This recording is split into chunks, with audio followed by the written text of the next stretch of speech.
शिव जी के धनुष का जो भी वीर खंडन करेगा बिना विकार के महाराज जनक अपनी पुत्री भगवती सीता का विवाह उससे कर देंगे। बोलिए सीता मैया की जय। भवानी कहने लगी बाबा, पार्वती जी ने कहा महाराज ठहरिए,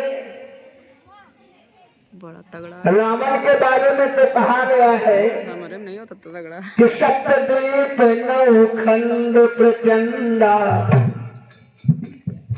सातों द्वीप नौखंड सप्तद्वीप नौखंड प्रचंडा और 14 भुवन बजावत गंगा, 14 भुवन बजावत गंगा, 14 भुवन बजावत गंगा। जिस रावण के प्रताप के डंके 14 भुवन में बज रहे। अरे भोले बाबा, जो तुम का प्रभु चले उठाई, जो रावण तुमको उठा करके लंका लिए जा रहा था, वो रावण तुम्हारे धनुष को देख के डर गया। ये बात हजम नहीं हो रही।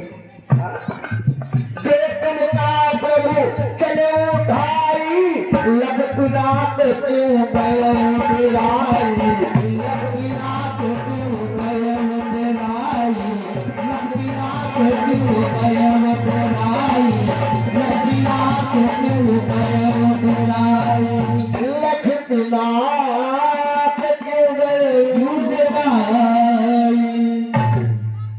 जो रावण तुम्हें लंका ले जा रहा था, वो लंका पर रावण धनुष को देख के डर गया। ये बात समझ में नहीं आ रही है। भगवान शंकर कहने लगे देवी, रावण डरा नहीं, रावण डरा नहीं। रावण अति विज्ञान कहाई, सुनो, रावण जैसा विद्वान न हुआ और न आगे होगा। अपार विद्वान बाबा जी कहते हैं, भगवान शंकर कहते हैं देवी सुनो, रावण धनुष को देख के डरा नहीं। रावण अति विद्वान कहाई, धनुष समीप गयो राई, धनुष समीप गयो राई, धनुष समीप गयो राई। रावण अपार विद्वान है। रावण धनुष के पास पहुंचा और महाराज रावण ने जैसे कहा झुक के धनुष को उठाओ, खंडन करो। महाराज रावण धनुष को उठाने के लिए झुके तो देखते क्या है, धनुष के ऊपर अंकों में कुछ लिखा, अंकों में कुछ लिखा है। और रावण विद्वान है, अंकों को शब्दों में परिवर्तित करके पढ़ने लगा। क्या लिखा है? इसको ब्रह्मक्षरी कहते हैं। अंकों में विद्वान लोग लिख देते, उसको कोई ब्रह्मक्षरी जाता ही होगा तो पढ़ पाएगा। रावण ने अंकों को शब्दों में परिवर्तित किया और लिखा क्या है धनुष पे? दिखे लिखा धनुष पर अंक, रावण मन उपजी तब शंका, रावण मन उपजी तब शंका, रावण मन उपजी तब शंका। लिखा क्या है? सबसे पहली लाइन में लिखा है अंकों में, तोड़ई धनुष अगर ये आई, राज त्याग बन को जाई। सबसे पहली लाइन में लिखा है जो धनुष का खंडन करेगा उसको राज को त्याग के बनवासी बनना पड़ेगा। और नीचे देखा मध्य लिखा था पिता का हर मरना। बीच में लिखा है कि जो धनुष का खंडन करेगा उसके पिता की अकाल मृत्यु हो जाएगी। मध्य लिखा था पिता का मरना, अंत लिखा तिरिया को हरना। अंत लिखा तिरिया को हरना, अंत लिखा तिरिया को हरना। मध्य लिखा था अर्पित को मरना, और अंत लिखा तिरिया को हरना। जो धनुष को खंडन करेगा उसकी नाभि का हरण होगा। अब रावण विचार करने लगा, अगर मैं धनुष को तोड़ता तो मुझे सोने की लंका जैसे राज्य को त्याग कर वन में रहना पड़ेगा, और वन में रहना कोई आसान है का? हाँ, कहाँ राज्य का सुख कर रहा हो, कहाँ वनवासी बनना पड़ेगा? क्योंकि ब्रह्मचर्य में लिखा है ये झूठा हो नहीं सकता है। फिर सोचा अगर मैं धनुष को खंडन कर दूं तो हमारे पिता विश्वकर्मा ऋषि की अकाल मृत्यु हो जाएगी।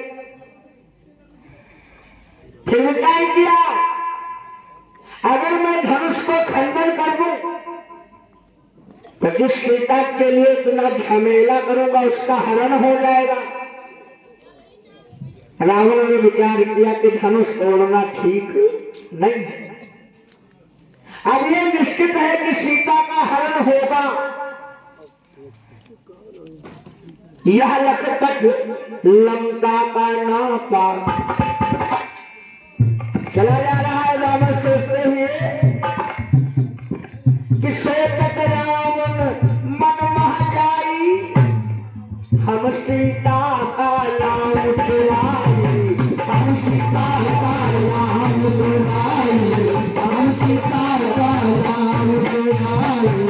सोचत रावण मन मह जाई, और हम सीता का नाम चुराई। सीता तो हमें कल्याण के लिए चाहिए। अब ये निश्चित है जो भी इसका खंडन करेगा सीता का हरण तो होना ही होना है। सीता को हरण करके मैं अपने मुक्ति के लिए लंका ले जाऊंगा।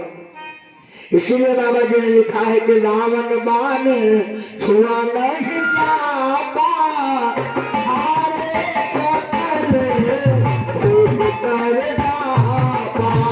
हारे सकल खूब कर दाता, हारे सकल खूब कर दाता। हारे सकल रूप कर दाता। जैसे राजाओं ने सुना कि रावण बाणासुर जैसे योद्धा आए धनुष को छू नहीं पाए तो सबके मनोबल जो है वो टूट गया। जो भक्त पवित्र के राजा थे वो तो उठे ही नहीं, चुपचाप बैठे हैं, हमें नहीं तोड़ पाए। और जो अहंकारी थे वो थोड़ा साहस बटोर के उठे। चमक धर ही धन मोह और उठाई न चलई लजाए, मनहु पाई बहुबाहु बल अधिक अधिक गरुआए। अहंकारी राजा लोग पटका बांध के उठते हैं। अरे बड़े भयंकर भयंकर राजा है। आप लोगों ने रामलीला में देखा होगा। हाँ, अजीब गरीब राजा काल्पनिक हाथ से पेश कर देते हैं वो भी। गड़बड़ पूरा है। तो महेंद्र प्रताप सिंह कहाँ के राजा हो? भोरनंग क्या बात, राजा है कि खिलौना? तो बोलियो शंकर भगवान की जय। चमक धरे रही मोह में और उठाई न चलई लजाए, और मनहु पाई बहुबाहु बल अधिक अधिक गरुआए। अकड़ते धकड़ते आते, इष्ट देवों को समझा करके आते, लेकिन धनुष को उठाना कौन कहे, कोई हिला तक नहीं पाए। और जब धनुष को हिला नहीं पाए तो राजा ने विचार किया, भैया ऐसा ये धनुष नहीं टूटेगा। बोले तब कैसे टूटेगा? कहा सब लोग एक साथ मिलकर जोर लगाएंगे, एक साथ मिलकर जोर लगाएंगे। किसी ज्ञानी राजा ने कहा मिल करके धनुष का खंडन तो करोगे, लेकिन सीता जी का विवाह किसके साथ होगा? किसके साथ होगा? मूल राजा ने कहा पहले मिलकर धनुष का खंडन करेंगे, फिर युद्ध होगा, और जो युद्ध में विजयी हो जाएगा उसी के साथ सीता जी का विवाह होगा। बोलिए लक्ष्मी मैया की। लक्ष्मी जी है ये, इसलिए सीता जी लक्ष्मी स्वरूपा है, और लक्ष्मी जी है ही ऐसी, अच्छे अच्छों की मति भ्रमित हो जाती है कि लक्ष्मी के चक्कर में न जाने क्या से क्या हो जाए। भाई भाई के खून का प्यासा, पुत्र पिता के खून का प्यासा, मित्र मित्र के खून का प्यासा बन जाता है। लक्ष्मी का चक्कर ही है। राजाओं ने कहा भैया जो युद्ध में जीतेगा उसी के साथ सीता जी का विवाह होगा। धूप साहस से 10 निर्णय कर लिए, 10,000 राजा तैयार हुए। धूप साहस 10 एक ही बारा, लगे उठावन कराई नकारा, लगे उठावन कराई नकारा, लगे उठावन कराई नकारा। दबई न शंभु सरासन कैसे, दबई न शंभु सरासन कैसे, कामी बचन सती मत जैसे, कामी बचन सती मन जैसे, कामी बचन सती मन जैसे। 10,000 राजा से मिल करके धनुष को उठाने का प्रयास करते हैं, लेकिन उठाना छोड़ो, हिला तक नहीं पाए।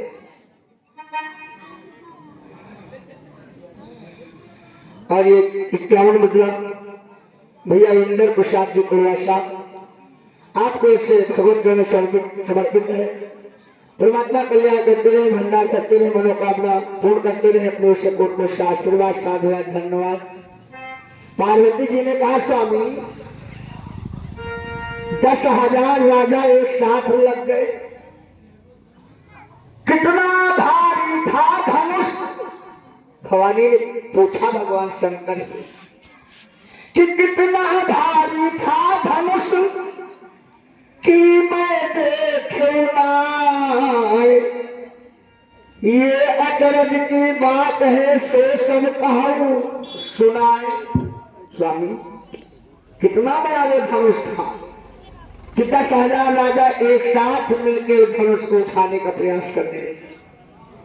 10,000 राजाओं के 2 हाथ तो 20,000 हाथ हो गए। भगवान शंकर कहने लगे देवी सुनो, मड़मुडरी पुष्पक धनुचारी, रहे सचेत सुसैत विचारी, रहे सचेत सुसैत विचारी, रहे सचेत सुसैत विचारी, रहे सचेत सुसैत विचारी। मड़मुडरी मणि, चूड़ा मणि, अंगूठी सीता जी वाली,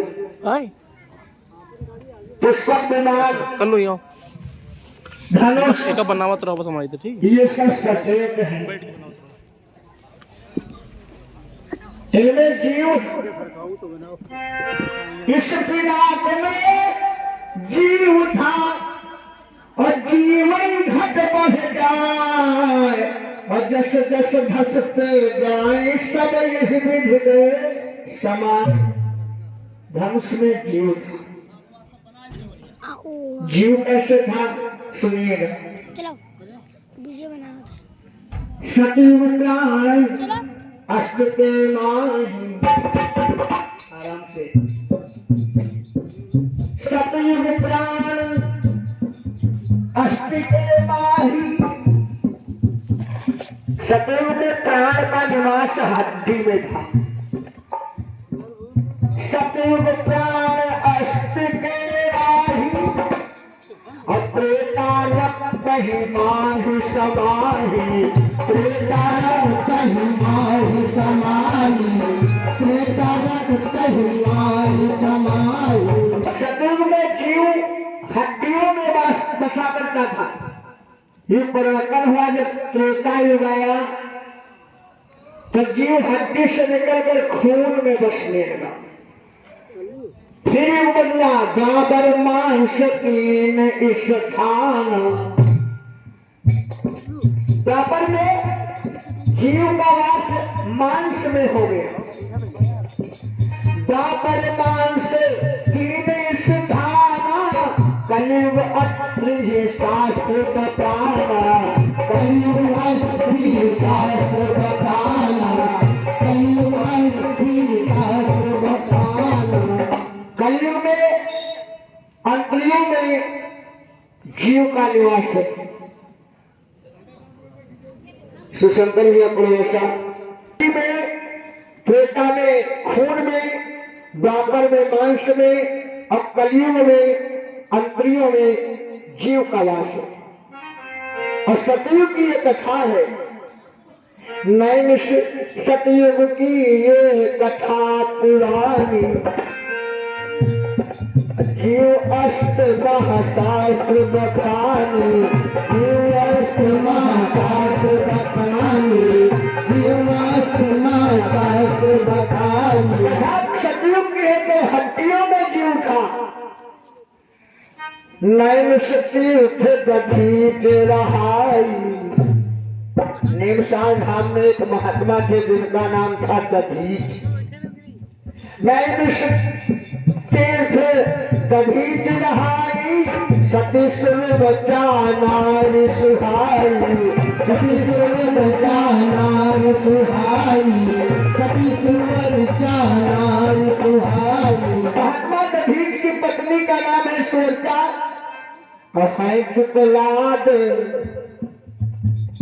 महात्मा दधीच और सुदेवी सुरता के पुत्र हुए जिनका नाम पड़ा पिपलाद।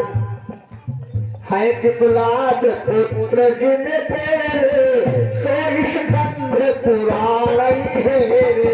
सोई स्कंद पुराण है रे, सोई स्कंद पुराण है। उस समय देवासुर संग्राम चल रहा था। वृत्तासुर का घोर संग्राम। जब देवता दैत्यों से हारने लगे तो ब्रह्मा जी के पास गए, कैसे युद्ध में विजय मिलेगी। पितामह ब्रह्मा जी ने कहा कि अगर महात्मा दधीच के हड्डियों से अस्त्र बना करके युद्ध किया जाए तब विजय मिलेगी। ब्रह्मा के उपदेश से गए इंद्र मुनि पास और मांगी उसने अस्त्र को, दिए मुनि सहलात। देवराज इंद्र महात्मा दधीच के पास आए, उनसे हड्डियों की याचना किया। वाह रे संत, संत का जन्म होता है समाज का, देश का कल्याण करने के लिए, धर्म की रक्षा करने के लिए, असुर विनाश के लिए। महात्मा दधीच ने अपने शरीर की हड्डियों का दान कर दिया, अपने श्वास को खींच प्राण निष्पेष कर दिया। महात्मा दधीच अस्त्र मुनीष दीन हर्षाई। 303 अस्त्र बनवाई। 303 अस्त्र बनवाई, 303 अस्त्र बनवाई। महात्मा दधीच की हड्डियों से 3 अस्त्र बने। सारंग दुष्म पिनाक महेशु। भगवान विष्णु के लिए सारंग धनुष और शंकर जी के लिए पिनाक धनुष और देवराज इंद्र के लिए प्रज्वल। सारंग कृष्ण, सारंग कृष्ण पिनाक महेशु। लिए प्रज्वल निज पाण सुरेशु। लिए बाज निज पाण सुरेशु, लिए बाज निज पाण सुरेशु। भगवान शंकर कहते हैं देवी, और सोई पिनाक सिया घर आवा, वही शंकर जी वाला धनुष है। सोई पिनाक सिया घर आवा, तासया में जीव समाया, तासया में जीव समाया, तासया में जीव समाया।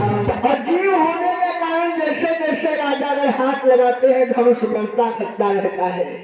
इसीलिए बाबा जी ने लिखा भूत सहस्त्रदश एक ही बारा, लगे उठावन करई बतारा, लगे उठावन करई नटारा, लगे उठावन करई नटारा, लगे उठावन करई नटारा। आन गया इस भात जब वीरों का समुदाय, हाथ जमीन पर मार कर बोले बिखला। महाराज जनक ने देखा 10,000 राजा मिलकर धनुष को हिला नहीं पाए, बड़े दुखी हुए। धरती पे हाथ पकड़ करके महाराज जनक ने कहा कि हे दीप दीप के राजा गए, हम किसे कहे बलशाली है।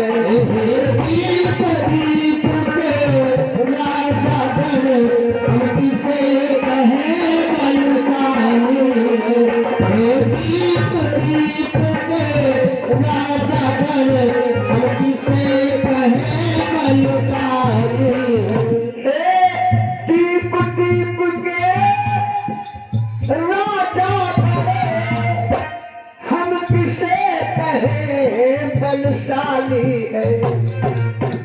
हमको तो ये विश्वास हुआ, महाराज जनक ने कहा कि हमको तो ये विश्वास हुआ कि पृथ्वी वीरों से खाली है। हमको तो यह विश्वास हुआ, पृथ्वी वीरों से खाली है। हमको तो यह विश्वास हुआ, पृथ्वी वीरों से खाली है। आज मुझे विश्वास हो गया है कि धरती पे कोई वीर नहीं बचा है, लेकिन फायदा क्या है। महाराज ने कहा कि पहले ख्याल होता ऐसा, अगर मैं पहले जान जाता कि धरती वीर विहीन हो चुकी है तो मैं ये प्रतिज्ञा नहीं करता। पहले ख्याल ऐसा होता तो ये बेबसी नहीं होती, ये बेबसी नहीं होती, ये बेबसी नहीं होती। हम करते नहीं प्रतिज्ञा पे, फिर ऐसी हंसी नहीं होती। हम करते नहीं प्रतिज्ञा को, तो ऐसी हंसी नहीं होती। हम करते नहीं प्रतिज्ञा को, तो ऐसी हंसी नहीं होती। लेकिन जब हमने प्रतिज्ञा कर लिया है तो प्रतिज्ञा को तोड़ नहीं सकता। महाराज जनक ने कहा कि तजहुआस निज निज गृह जाओ। हे वीरों,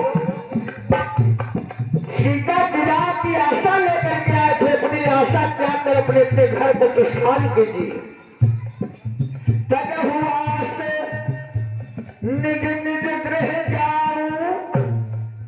हमें लगता है कि लिखा न विधि पे विवाह, लिखा न विधि पे विवाह, लिखा न विधि पे विवाह, लिखा न विधि पे विवाह। हमें लगता है विधाता ने पुत्री सीता के भाग में विवाह सुख लिखा ही नहीं। जनक के वचनों को सुनकर सभा में सन्नाटा मच गया, सब शांत। राजाओं का तो सर नीचा हो गया। लेकिन लखनलाल पर उस समय पड़ा विशेष प्रभाव। उस रघुवंशी में जगा अपना वंश स्वभाव। लक्ष्मण जी ने जब सुना तो उनके ऊपर एक विशेष प्रभाव पड़ा। शीर्ष नवा गुरुजनों को बोले लखन कुमार, सुने सभापति सभासद सूरवीर सरदार। लक्ष्मण जी खड़े हो अपने भैया को प्रणाम किया, गुरु विश्वामित्र जी को प्रणाम किया। लक्ष्मण जी कहने लगे सभापति सभावीरों सुनो, रघुवंशी में महा जहां कोई हो, जिस सभा में रघुवंशियों का एक अंश भी उपस्थित होगा, इस सभा में ऐसी अनुचित बात कहने की हिम्मत किसी में नहीं। और यहाँ तो एक नहीं दो रघुकुल के अंश उपस्थित हैं। रघुवंश में महा जहाँ कोई होई, कहाँ असबचन कहाई नहीं कोई, कहाँ असबचन कहाई नहीं कोई, कहाँ असबचन कहाई नहीं कोई। कहीं जनक दिन अनुचित वाणी, अर्पित मान रख कुल मरि जानी। विद्यमान रघुकुल मरि जानी, विद्यमान रघुकुल मरि जानी। महाराज ने कहने लगे कि सत्य योद्धा सत्य क्षत्रिय अपमान नहीं सह सकते हैं। सत्य योद्धा सत्य क्षत्रिय अपमान नहीं सह सकते हैं। सत्य योद्धा सत्य क्षत्रिय अपमान नहीं सह सकते हैं। सत्य योद्धा सत्य क्षत्रिय अपमान नहीं सह सकते हैं। जिनको सुनने की चाव नहीं, वो चुप कैसे रह सकते हैं। जिनको सुनने की चाह नहीं, वो चुप कैसे रह सकते हैं। जिनको सुनने की चाह नहीं, वो चुप कैसे रह सकते हैं। रघुवंशी वीरों के होते ऐसे भी कोई कहता है, जैसा अवशेष भरा भाषण मिथिला के महाराज का है। जैसा अवशेष भरा भाषण मिथिला के महाराज का है। ऐसा अवशेष भरा भाषण मिथिला के महाराज का है। रघुवीर राम जी के होते, बड़े अफसोस की बात है, महाराज जनक ने जो अनुचित शब्द कहे हैं वो बाण के समान मेरे हृदय में चुभ रहे हैं। लक्ष्मण जी ने कहा रघुवीर राम जी के होते अनुचित बारी के डाली है। अनुचित बारी कहे डाली है, अनुचित बारी कहे डाली है। अनुचित बारी कहे डाली है। ये सत्य प्रच सब लगते हैं, पृथ्वी तीरों से खाली है। ये शब्द बहुत सब लगते हैं, पृथ्वी तीरों से खाली है। ये शब्द बहुत सब लगते हैं, पृथ्वी तीरों से खाली है। महाराज जनक के वो शब्द पृथ्वी तीरों से खाली है, मेरे हृदय पर वज्राघात के समान लग रहे हैं। लक्ष्मण जी ने कहा भैया ये लक्ष्मण अहंकार नहीं कर रहा है, अभिमान त्याग कर कहता हूँ।